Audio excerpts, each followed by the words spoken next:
चंद्रपूरच्या दुर्गापूरमध्ये एक धक्कादायक आणि काळीज पिळवटून टाकणारी घटना समोर आली आहे। वडिलांनीच आपल्या 2 मुलांवर धारदार वस्तूने हल्ला केल्याचा आरोप आहे। या घटनेत 7 वर्षीय देवांशचा दुर्दैवी मृत्यू झाला, तर 11 वर्षीय सुशांत गंभीर जखमी असून त्याच्यावर रुग्णालयात उपचार सुरू आहेत। आरोपी पिता मंगेश बतकल याला पोलिसांनी अटक केली आहे। दुर्गापूरच्या शक्तीनगर कॉलनीत सोमवारी संध्याकाळी ही धक्कादायक घटना घडली। मंगेश बतकल हा आपल्या 2 मुलांसह वेस्टर्न कोलफिल्ड्सच्या चंद्रपूर क्षेत्रातील क्वार्टरमध्ये राहत होता। काही महिन्यांपूर्वी कौटुंबिक वादातून त्याची पत्नी घर सोडून गेल्याची माहिती आहे। त्यानंतर मंगेश ऑटो चालवून मुलांची देखभाल करत होता।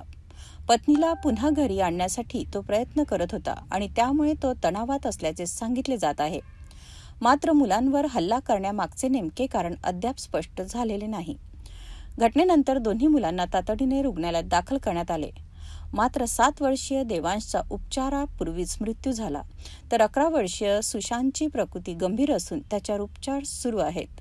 घटनेची माहिती मिळताच पोलीस अधीक्षक आयुष नोपनी, अतिरिक्त पोलीस अधीक्षक ईश्वर कातकडे, उपविभागीय पोलीस अधिकारी प्रमोद चौगुले यांच्यासह दुर्गापूर पोलिसांचे पथक घटनास्थळी दाखल झाले।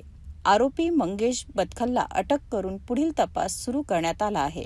या घटनेमुळे शक्तीनगर कॉलनीत खळबळ उडाली असून 2 मुलांवरील हल्ल्यामागचे नेमके कारण तपासातून समोर येणार आहे।